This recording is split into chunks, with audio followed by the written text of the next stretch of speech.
Come to take over Ghana. You've come to take over Ghana how? Because I'm the king of Kubala. Everywhere I land, I take dominion. When I establish my throne, so the time has come. Kubala. Iliso. Moni ndine chaki. Sono nde anaso watu Kubala Kingdom pakatipa. Eti zamviri zachitika paja ndiuti wina wa ku Zimbabwe, wina wa ku USA, azimayiwo pamene wina ndi wa ku Ghana Nzibamboyo. Awa anali azikazi ache anatengana amakhala ku Muntengo forest ya ku Jedburgh ku Scotland.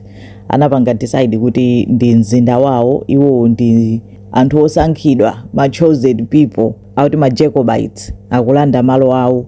Ndi anakakhazikika kumeneko mu forest opanda permission. Amakhala kumeneko anthu atatu. Anawo analandidwa, ali ndi ana wa mayi winayo Jean Gasho, ndi wa ku Zimbabwe komanso ndi British citizen. Anali nesi, anali munthu onena kuti okhazikika, koma zizudzika kuti zinatani kuti zifike apa. Analanda ana chifukwa choti amaona kuti ndosakhazikika, sangathe kulera anawo, koma iwo akuti ndi kingdom ya Kubala, akulanda kingdom yawo.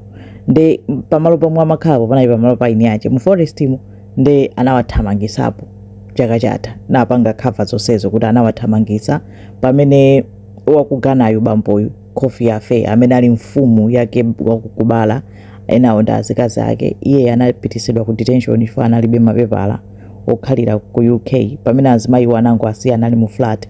Pakati apo mmodzi mwa azimayi awiriwo Asnati ndi Jean Gasho anabereka mwana. Siziwuzika kuti mwanayo ndi wandani pakati pa awiripo, fana panga zachinsisi sanaonetse zoti ali ndi mimba.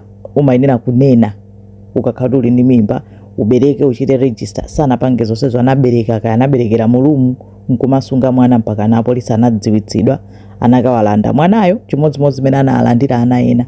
Onsewo azimayi awiri ali ndi Asnati ali mwana mmodzi, koma mwina wina ndi wake sizikudziwika kuti ndi wandani amene walandidwa posachedwapa. Ndi akhanga kuti asokonekera kuti lero ali mzindawu, mawa ali mzindawu, sizidziwika kuti ali potani.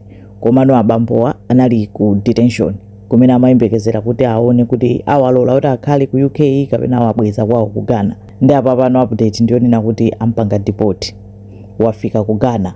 Ghana is about to change. A new wave from the kingdom of Kubala.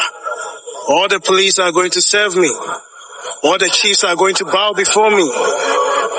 If you have a president, he has to come and kneel before me. Kubala.